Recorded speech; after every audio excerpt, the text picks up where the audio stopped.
Oi, mulheres, vamos para mais um dia de estudo da palavra, de níveis mais profundos. Pega a tua Bíblia e vamos juntas nessa. Vamos começar com nossa oração inicial. E eu peço ao Espírito Santo que ele esteja presente neste momento, que ele esteja nos livrando de qualquer distração, que os nossos olhos e os nossos ouvidos espirituais estejam em alerta agora para aquilo que o céu quer nos falar. E que as palavras que forem faladas aqui e forem ouvidas, elas criem raízes em nossos corações. É isso que eu peço, oro e agradeço no nome de Jesus. Amém. Em um mundo que a gente vive hoje, de tantos holofotes, de tantas buscas por visibilidade e reconhecimento, vamos falar hoje, nesse dia especial das mulheres, vamos comentar sobre uma mulher anônima, discreta, e que nem tem seu nome citado na Bíblia. Uma mulher cumpridora de valores, de princípios, responsável por criar uma família, criar e cuidar de uma família que construiu uma aliança eterna com Deus. E aliança essa que muda os nossos destinos até hoje. Hoje vamos falar sobre a esposa de Noé. E o nosso estudo, como eu falei, está lá no livro de Gênesis, capítulo 6 e capítulo 7. Eu não vou ler porque é muito extenso, mas aí você dá uma aprofundada na leitura, combinado? Você precisa ler para entender o contexto de tudo aquilo que a gente vai estudar agora. Noé, vemos aqui que ele tem um papel fundamental na construção da arca. E ele só foi escolhido por Deus, porque Deus o considerava. Assim como diz no verso 9 do capítulo 6, Noé era um homem justo e íntegro entre o povo da sua época. Então Deus o considerava justo e o considerava íntegro. Mas Noé não foi escolhido sozinho. Junto com Noé também foi sua esposa, seus 3 filhos e suas 3 noras. Agora vamos focar na esposa de Noé. Uma mulher capaz de sustentar e cuidar de uma casa, enquanto seu marido sustentava o seu chamado. Olha só que forte isso. Imagine que naquela época era muito mais difícil que hoje. Muito mais difícil de acreditar naquilo que Noé estava fazendo. Hoje, se uma coisa dessa acontece novamente, os nossos olhos e ouvidos já estão acostumados a escutar e ver da grandeza de Deus. Mas naquele tempo não. Imagine só construir uma arca gigante porque o mundo vai se acabar debaixo d'água. Agora imagine só o que as mulheres ao redor da esposa de Noé não devem ter falado para essa mulher. Quantos pitacos será que ela não recebeu dessas mulheres por simplesmente estar cumprindo o chamado para o qual Deus a chamou e ajudando seu marido na construção do chamado dele.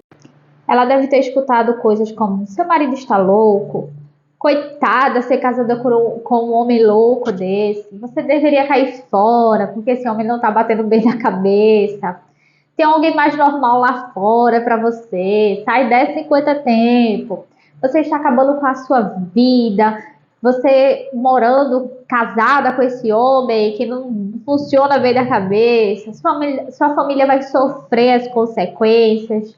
Olha o quanto você cuida dessa casa enquanto seu marido passa horas construindo uma loucura, fingindo de conta que está trabalhando. Imagine só o cansaço mental e físico que a esposa de Noé não deve sentir naqueles dias, porque quando eu olho isso aqui, eu me imagino, eu me coloco no lugar. Se fosse eu já estaria exausta, fisicamente, mentalmente e talvez até espiritualmente também, porque ela estava colocando toda a sua fé ali, ela depositava a sua fé. Mas essa mulher, a esposa de Noé, ela não deixou que as circunstâncias lhe atingissem. Ela não fez como a esposa de Jó, que pediu para que Jó abençoasse, em um outro contexto, óbvio, mas a esposa de Jó pediu para que ele amaldiçoasse Deus e que ele morresse. Ela não fez como a esposa de Ló, que foi desobediente e a própria palavra fala que ela virou estátua de sal. A esposa de Noé, ela permaneceu. E porque ela permaneceu e decidiu agir nesse lugar de uma mulher com sabedoria, com disciplina, com entendimento, com sensatez, com justiça, de forma direta, correta, prudente, com bom senso e temor, assim como a mulher de Provérbios 1, capítulo 2, verso 7. Do 2 ao 7. Porque ela agiu dessa maneira, um dia os nossos destinos mudaram. A nossa história mudou. E nós, mulheres, temos tanto que aprender com essa esposa de Noé. Uma mulher sem nome, sem visibilidade, mas guardada no secreto e cheia de graça. A primeira coisa que eu observo aqui na esposa de Ló e que a gente precisa aprender com ela é a permanecer. Permanecer, antes de tudo, cumprindo o nosso principal chamado aqui na terra. O chamado de espalhar o evangelho a toda criatura.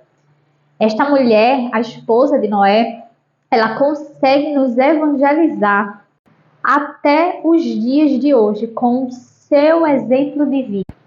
Esta mulher, a esposa de Noé, ela não construiu a arca, mas ela construiu a sua vida e a sua casa debaixo do temor e da dependência de Deus. O permanecer dela liberou acesso de uma nova vida, de um novo tempo, de uma nova estação. Essa mulher ela também cumpriu o seu segundo propósito de vida. Ela cuidou de toda a família, enquanto o seu marido cuidava do seu chamado. Essa mulher, muito provavelmente, era uma mulher que colocava as mãos na massa. Era uma mulher que dobrava os seus joelhos no chão e buscava pela misericórdia do Senhor. Essa mulher, ela agiu como uma mulher sábia dentro da casa dela e fora da casa também. Você não vê nenhum relato aqui na palavra falando sobre alguma reação dela.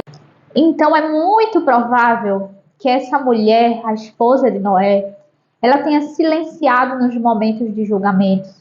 Ela tenha buscado forças no Senhor, no momento que se sentiu sobrecarregada. Essa mulher teve disciplina para cumprir as suas demandas, para que ela não deixasse ser engolida pelos afazeres e compromissos que ela tinha todos os dias. A esposa de Noé, ela foi uma mulher de fé. As instruções são claras, elas são dadas a Noé.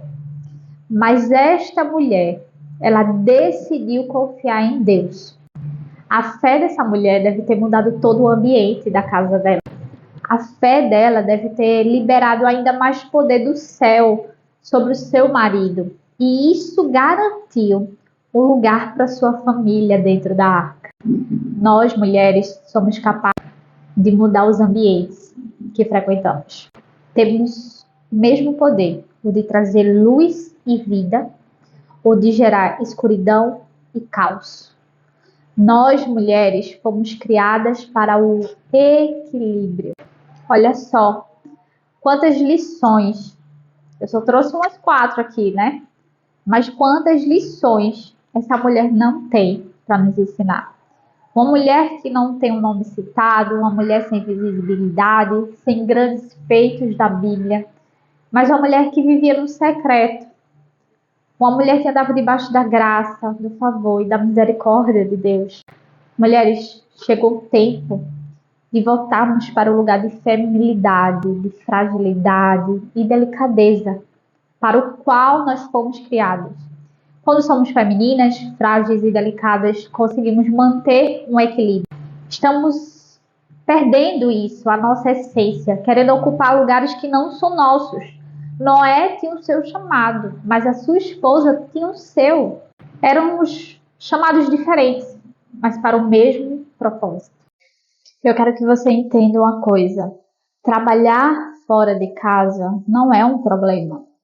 O problema é esse trabalho tomar o lugar do seu tempo de qualidade com Deus e tomar o lugar da sua família. Trabalhar somente em casa não é um problema. O problema está quando levamos as nossas tarefas do cotidiano, do ordinário, como fardo e não glorificamos a Deus em cada coisa que a gente faz dentro de casa. Ser uma mulher forte, ser uma mulher corajosa, não é um problema. É uma ordem. Assim como diz lá em Josué, capítulo 1, verso 9. O problema é você querer usar essa força e essa coragem nos lugares que cabe só o seu marido usar. Não tem problema de você ser uma mulher, ganhar mais dinheiro que o homem. Não tem. O problema está quando uma mulher ganha mais, ganha melhor, e ela quer ser superior e age como se aquele dinheiro que entra dentro do lar dela fosse o dinheiro separado e não um dinheiro único para a família toda. Então, mais uma vez aqui, voltamos ao equilíbrio. Nós, mulheres, nascemos para ser o equilíbrio. O equilíbrio da nossa casa, o equilíbrio dos ambientes que frequentamos.